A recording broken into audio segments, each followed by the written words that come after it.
There are many ways to see this great state. You can take a leisurely drive along Route 1 all the way up the coast. You can speed the turnpike. You could seek out a river course and follow it into the very heart of the state. Or you could find a logging track or a hiking trail deep in the wilds.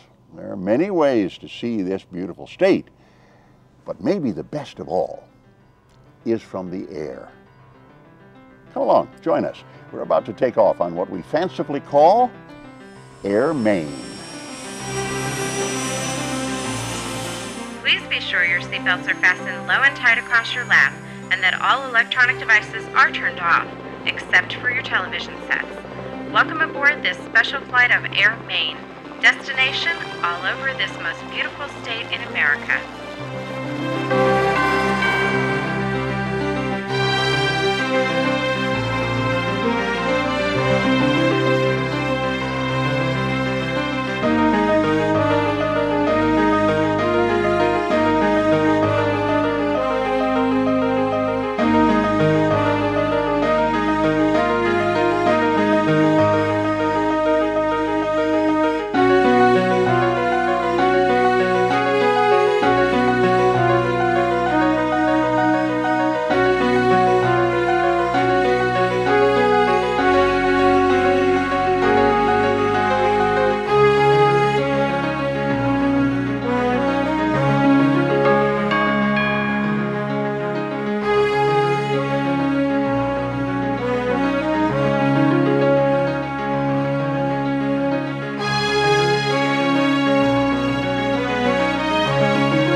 Let us start with the heart. The heart of Maine, geographically, agriculturally, commercially, spiritually, is the forest.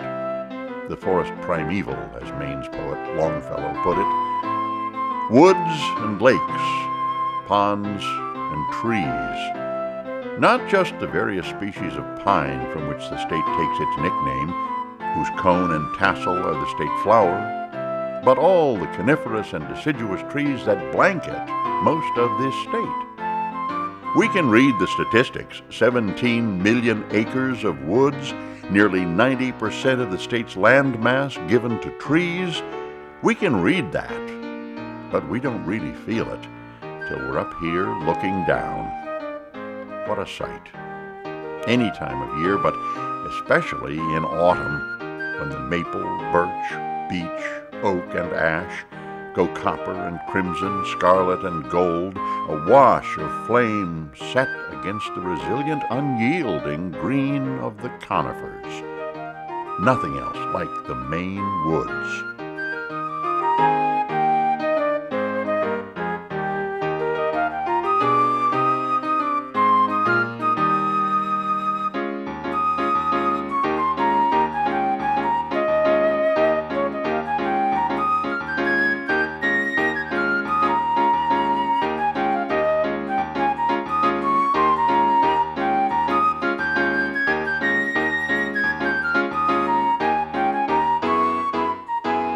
Visit places like Fort Kent, you think perhaps the sturdiness of Maine's forests accounts for the sturdy character of Mainers themselves, those who have settled and thrived here in Madawaska, those who contest with the elements to make their lives and make their living from what can be a hard land.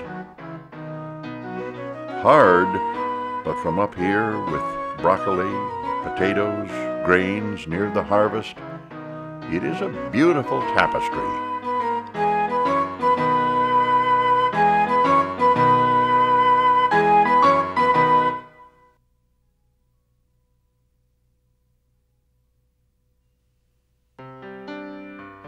Maine has this distinction.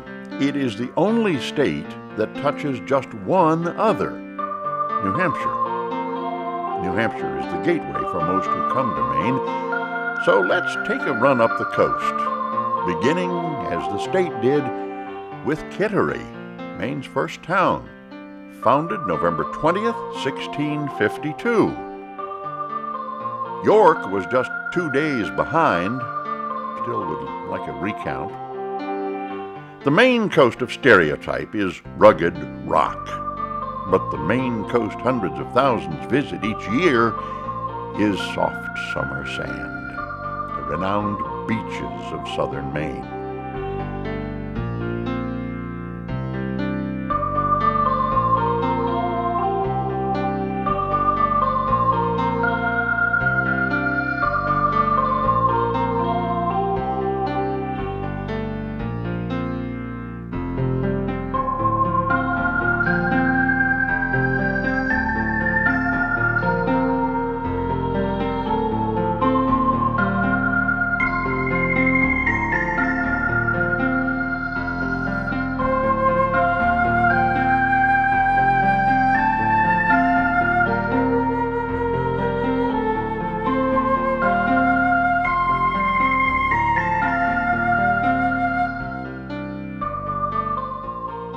A few places along here have earned special renown.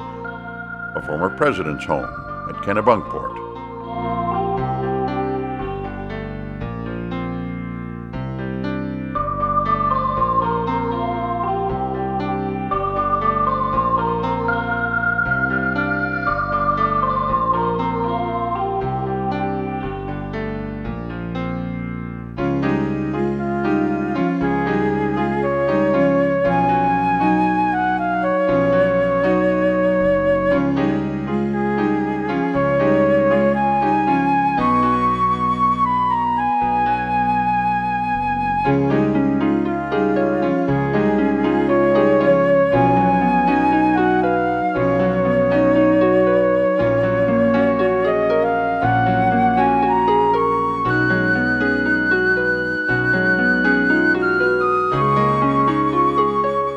Trout's Neck inspired artist Winslow Homer.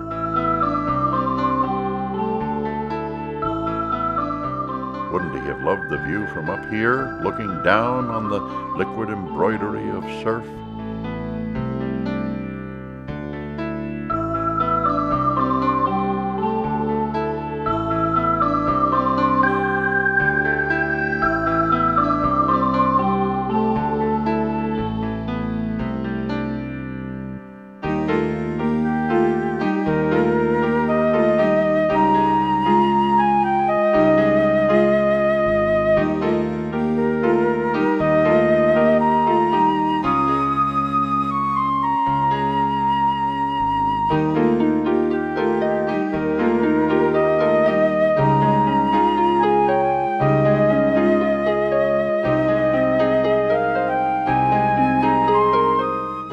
When we reach Two Lights, the two lighthouses arrayed in a beckoning line, the coast begins to change. Beaches behind us, the shore gets craggier.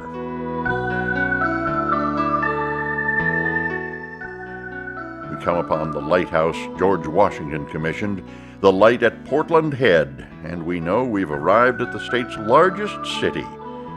Anyone from away would hardly consider it large, but 65,000 people is bustle enough for Mainers, thank you.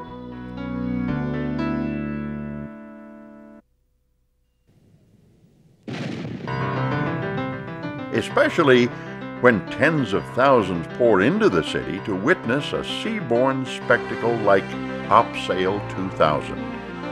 Tall ships sailing in to celebrate the millennium in the state which helped lead our young nation to seafaring primacy hundreds of years ago.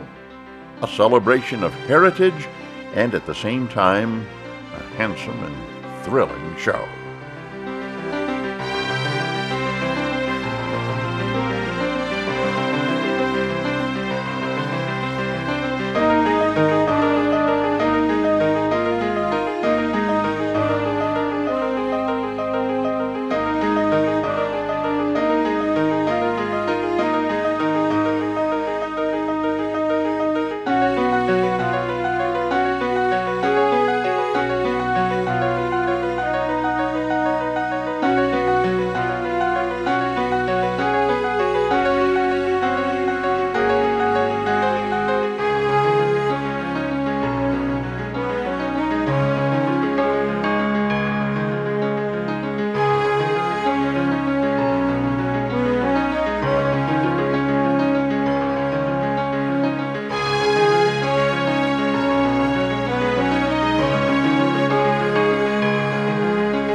Well, as so often happens in the presence of graceful sailing ships, we have digressed. Let's get back to our flight along the Maine coast, heading down east, as they say, or up the coast, as most of us think, glimpsing some of Maine's 7,000 farms.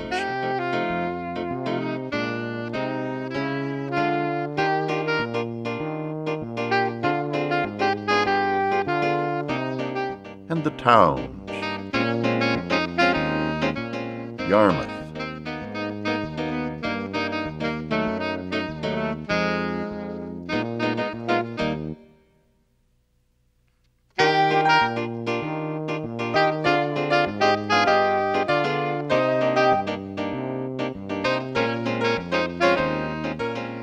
South Freeport,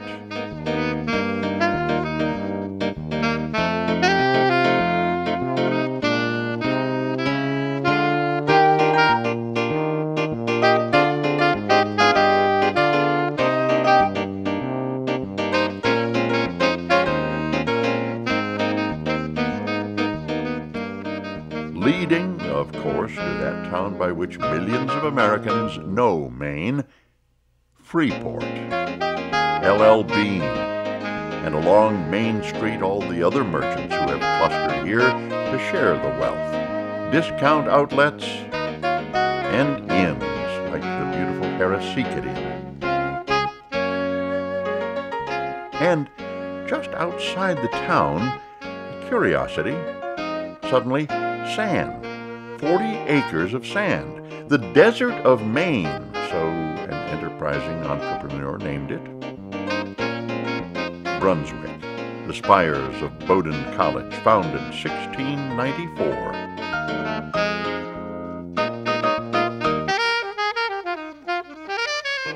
Bath, the place that launched 1,000 ships, or a lot anyhow, from BIW, the Bath Iron Works.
No more distinctive rock shore than the coast at Pemaquid Point. Now we find ourselves looking down on waters that are indescribably, incomparably, almost blindingly blue. Only from up here, such a view.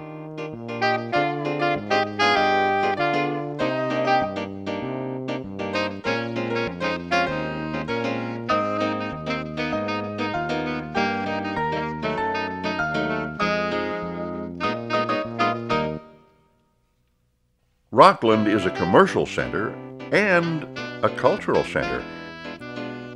The magnificent little Farnsworth Museum and its annex devoted solely to the works of the family Wyeth.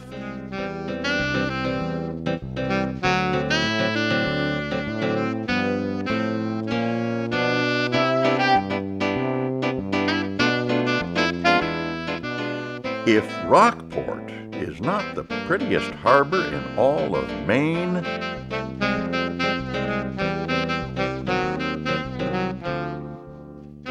then Camden must be. These are the sights that inspired Edna St. Vincent Millay.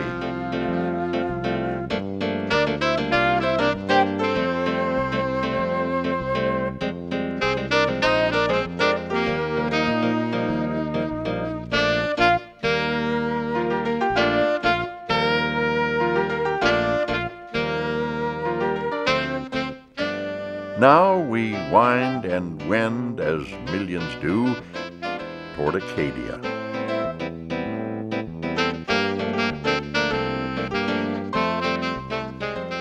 Past Ellsworth, seat of Hancock County, and 20 miles or so down Route 3 to the coast and across onto Mount Desert Island. Here, generations ago, some people thought it would be a good idea to put together lands to be saved, not overrun by commerce and community, but preserved as they were mostly wild.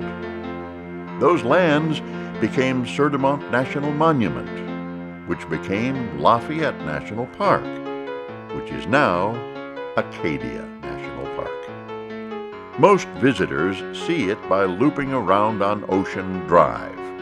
Nice way. But let us veer off and find our own beauties.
Now, if Acadia for millions is a place to play, down East Maine from here on is more a place to work.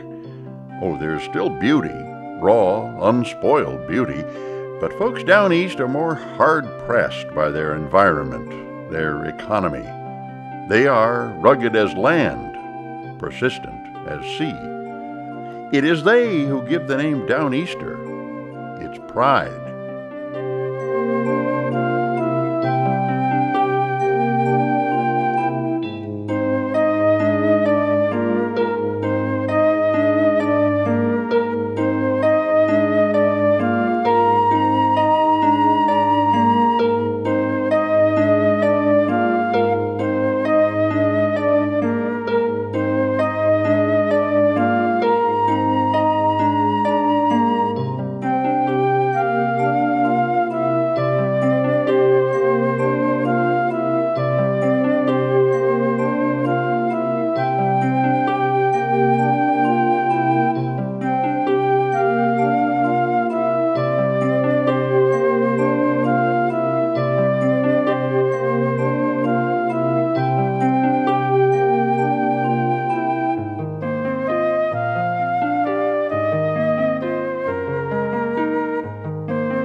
we near the end of our coastal run. Across the water, Canada. We have traveled about 320 air miles. If we had followed each crease and wrinkle of the coast, we would have gone maybe 3,500.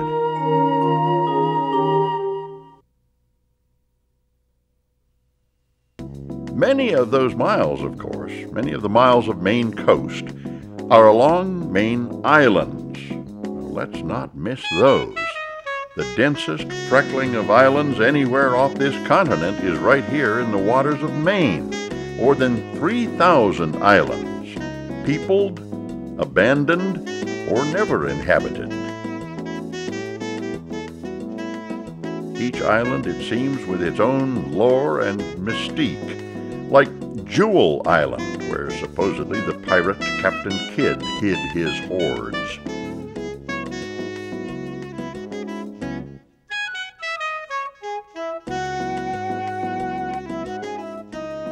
One of the closest large islands to the mainland is the 12-mile-long string bean called Islesboro, just off the coast of Lincolnville.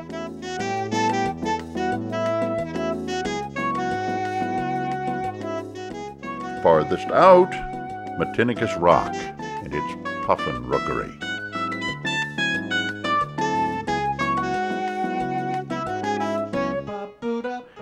The most remote, nothing else around for 25 miles, is Mount Desert Rock, site of a research station for whale study, College of the Atlantic's Allied Whale Project.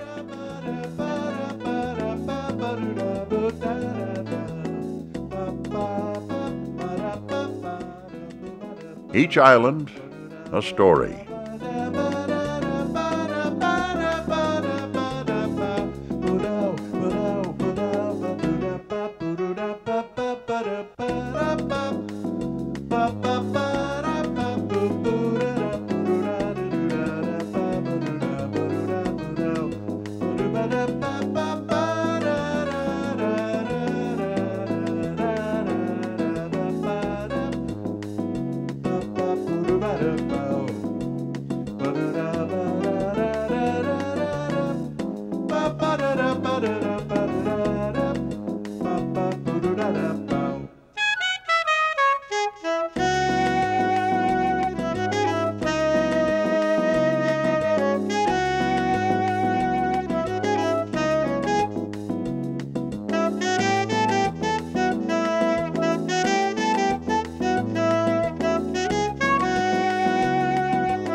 Let us not fall into the trap of thinking of Maine as just the coast, or Maine waters as just the sea.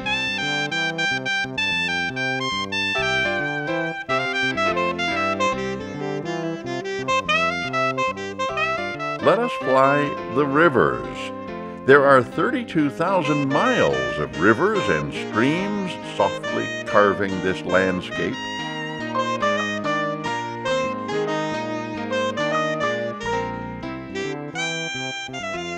Important from the beginning as routes of navigation, highways when there were no highways. Important today for power.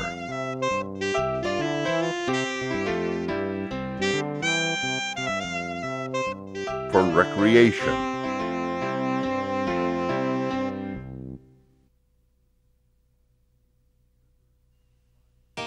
Rivers with fine Indian names, the Presumpscot, reaching up from Portland to find the second largest lake in the state, Sebago.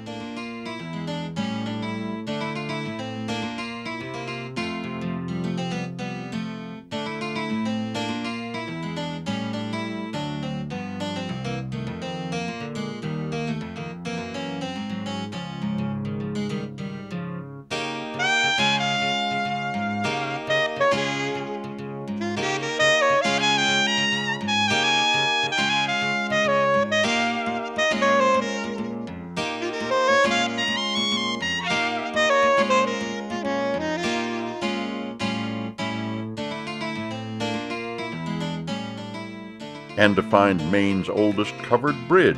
It's called Dobbs Bridge.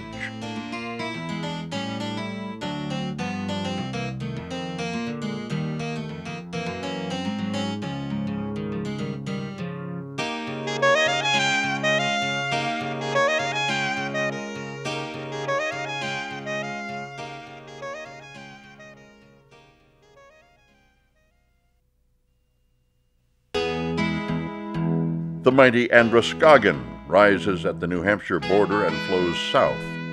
Follow it upriver through the towns of Brunswick,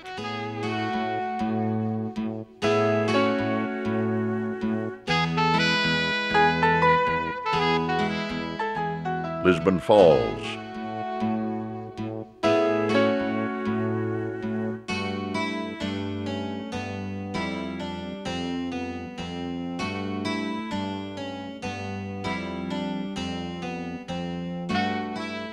past the mills of Lewiston, birthplace of painter and poet Marsden Hartley.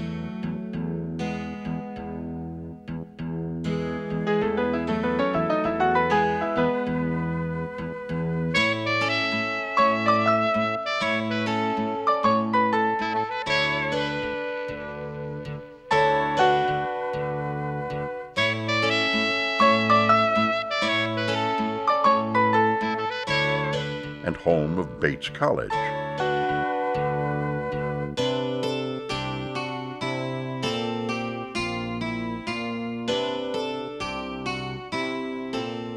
On to its sister city, Auburn.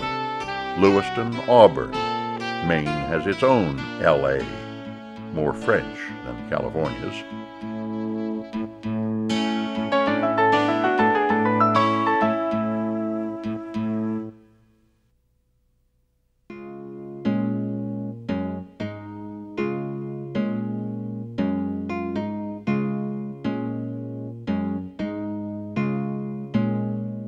Back when ice was the way you kept things cold, the very best ice, it was said, came from here, the Kennebec River, its mouth guarded by islands and lighthouses.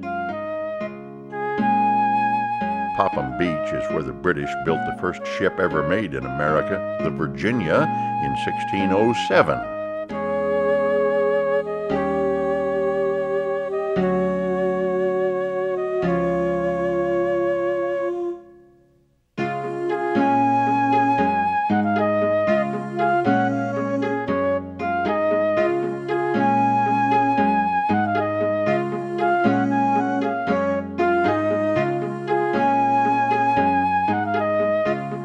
Let us follow the Kennebec then, from Bath up to the political heart of Maine, the state capital, Augusta.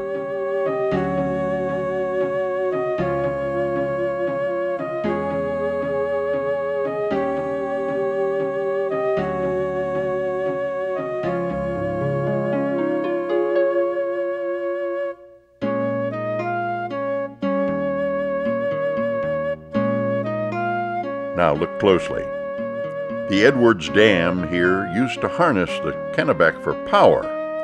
Yesterday, here. Today, gone. The Kennebec returned to its natural course, fish to their natural habitat. From here, the Kennebec reaches up to Waterville,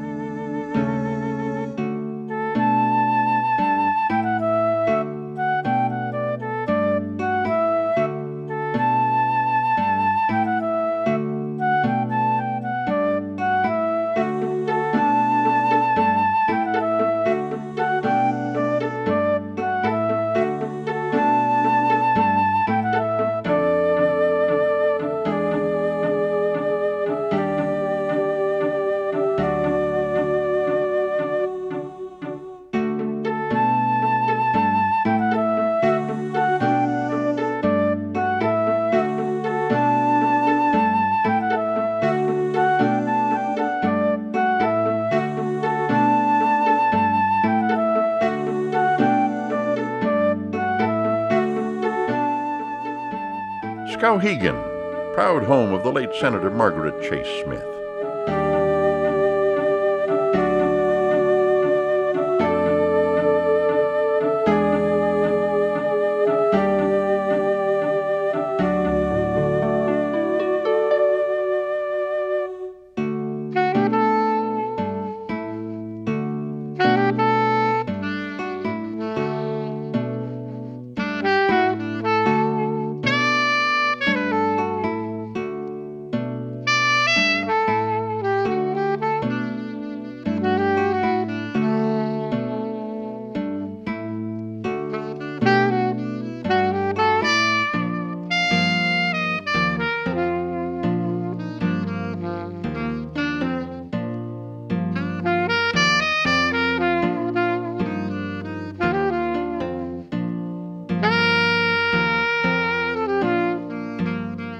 And on past farmland and hydroelectric dam,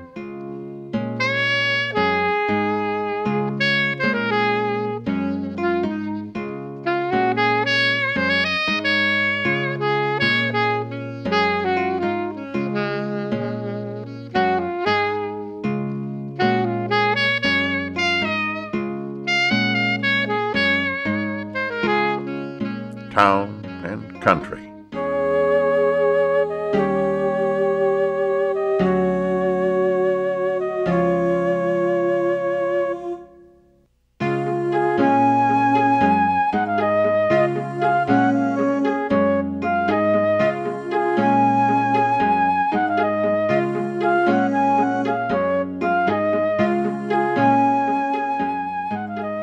Mostly, what we see as we travel the course of the Kennebec is the glory of the Maine landscape.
Finally, Moosehead Lake, largest of Maine's 6,000 lakes and ponds, and one of the state's greatest attractions, along whose shore sits the town of Greenville, once home to a logging industry which thrived on the free transportation offered by the untamed Kennebec.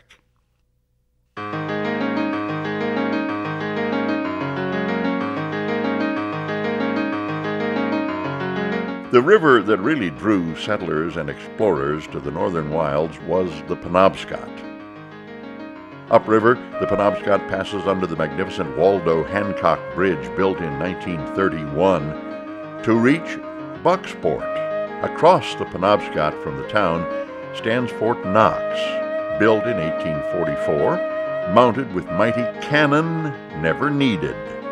The fort today, either a mark of prudent preparedness or a reminder of unfounded fear.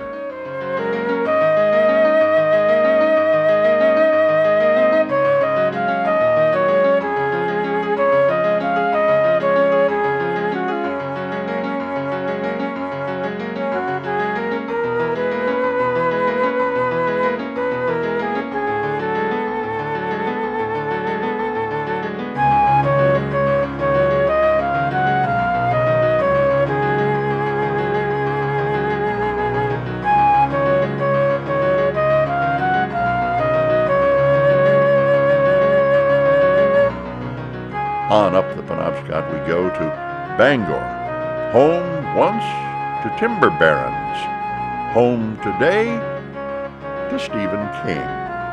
Bangor has gone from pulp to fiction.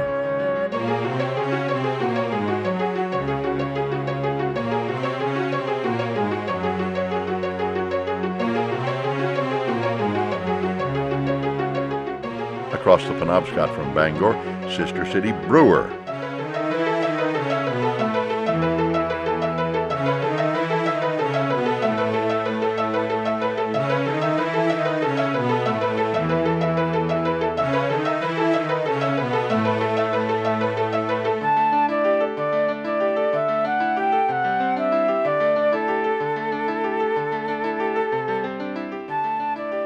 Upriver just a ways, Orono.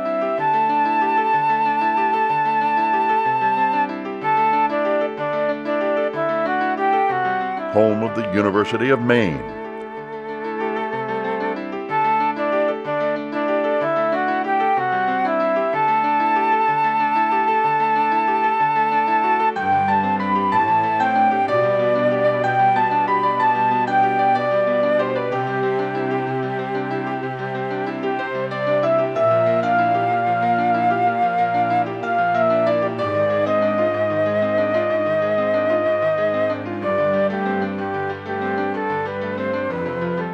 Upriver yet farther, the industrial towns of Lincoln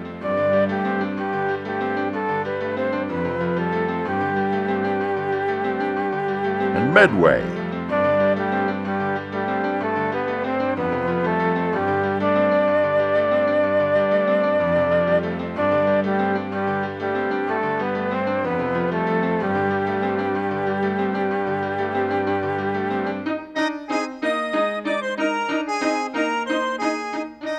Finally, to the town that sits nearly at the foot of what might be Maine's single greatest asset, Baxter State Park.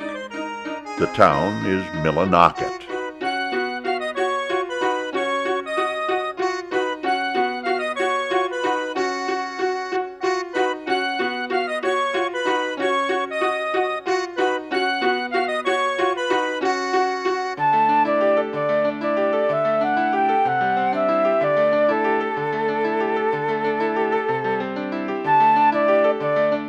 There's been a boom house at the head of Ambajijas Lake since 1835, the only surviving building directly connected to the downriver log drives that were once a way of life along the Penobscot. It's called the Pockwockomus Deadwater, but from here, the waters are very alive with the play of light, the play of the water itself.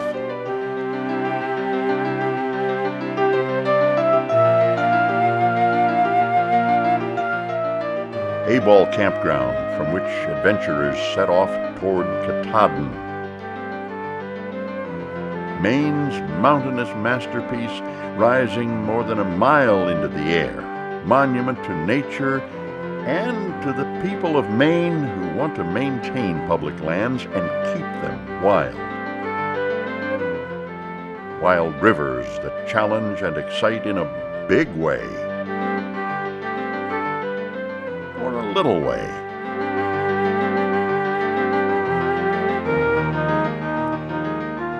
Deep, still waters that invite the solitary paddler.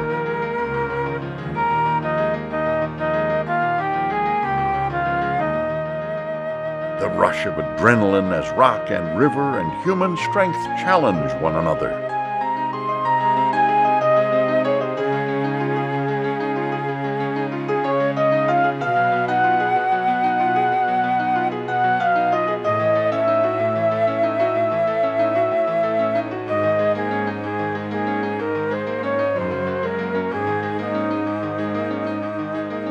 Gorges carved by ice and time and water, to rush one more Maine rapid,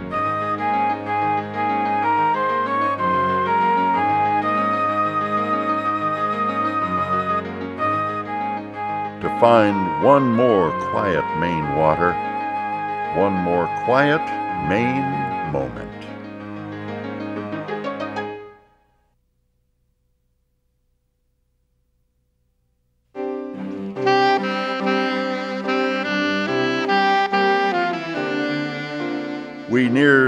end of today's flight on Air Maine. We hope you enjoyed the view.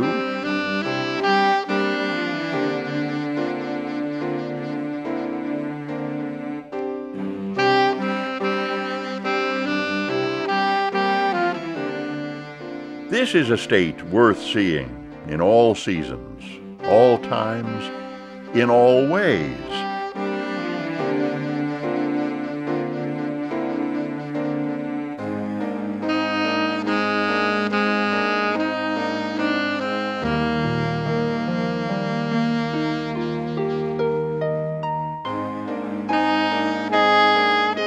This is where the sun first rises on these United States each morning, and when it sets on a jewel, on a place that remains much as God created it, on a people determined to keep it that way.